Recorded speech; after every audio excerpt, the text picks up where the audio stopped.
सोनाचं दुकान होतं ते मध्ये गेले, बॅग बिग त्यांनी सगळं काय असेल ते सोनं दागिने बॅग बिग भरून ठेवल्या होत्या मध्ये, आणि आरडाओरडा झाल्यामुळे ते बाहेर पडले. ते दोघं जण माळे काकांच्या दुकानात बाहेर पडले, गाडीवर बसले. माळे काका मागणं आले, मागच्याला त्यांनी कवळीत धरलं, खाली पाडलं. त्यांच्या मुलांनी पण गाडी पाडली आणि दुसऱ्याला खाली पाडलं. दोघं धडापडी चालू दुकानसमोर आले. मी जेवढ्यात बाहेर आलो त्यातल्या एकाला मी धरलं आणि मुळकं धरून इथपर्यंत असं ओढीत आणलं. माझ्या पाठीला कट्टा दिसला, मी कट्टा त्याचा काढून घेतला, कट्टा साईडला काढून घेतला. त्यानंतर मग त्याचा साथीदार होता, तो कविता बिता घेऊन अंगावर वार करायला लागला. मग मी त्या भीतीने काची वगैरे मारून मी मध्ये पळून गेलो कट्टा घेऊन.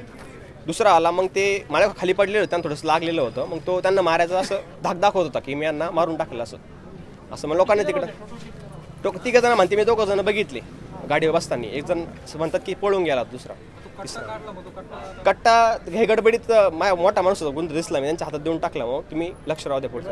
हे पोयगाव गाव कोपरगाव तालुक्यातलं. माझं नाव बाळासाहेब पवार, मी इथं वेदांत फुटवेअरचा संचालक आहे. तर सर्वसाधारण 5:30 ते 5:45च्या दरम्यान मी दुकानात असेल, काहीतरी आवाज आला म्हणून मी बाहेर आलो. कसला आवाज आहे तर माझं दुकान पुढे ॲक्च्युली ते माळवी सराफ एका चोराला धरून पकडून ठेवलं होतं. दुसरा चोर त्याला सोडायचा प्रयत्न करीत होता, त्याच्या हातात कोयता होता. तर मग तेवढ्यात बाहेर आलो, मी धरायचा प्रयत्न केला तर त्यांनी माझ्यावर कोयता उगारला. पण त्याच पिरियडमध्ये पब्लिक जमा झाली, पब्लिक त्यांना पकडायचा प्रयत्न करते, हाताने काय करायचे कोयता वगैरे फिरवायचे. नंतर मग एक जण परत त्याची गाडी समोरच लावली होती पल्सर, तर त्या गाडीवर बसायचा प्रयत्न केला एकाने. त्याच पिरियडमध्ये कुणी त्याची गाडी ढकलून दिली, पण त्यापर्यंत त्या सराफांनी तो दुसरा चोर पकडून ठेवला होता. पण तो पकडून ठेवल्यामुळं मग पब्लिक आली, पब्लिक त्याला धरायचा प्रयत्न केला. मग ते पळायला लागल्यानंतर पुढं पब्लिक त्याला पकडलं. अगोदरचे शिरले होते ते माळवे सराफ. हा, एकाकडं कोयता होता, एकाकडं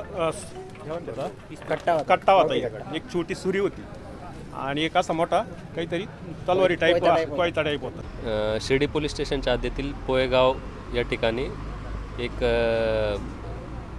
जबरी चोरीचा प्रकार घडलेला आहे. त्याच्या अनुषंगाने आता आमची पुढील कारवाई चालू आहे.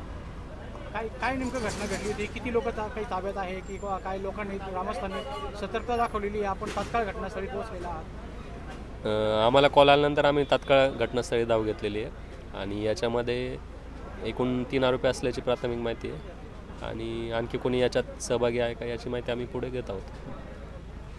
सोन्याची लूट झाली का सर? का काही अजून काही माहिती मिळते? नाही, त्या अनुषंगाने आता आपण माहिती घेणं चालू आहे. त्याच्यात अजून स्पष्टता आल्यानंतर आपल्याला आम्हाला तशी माहिती कळून देऊ.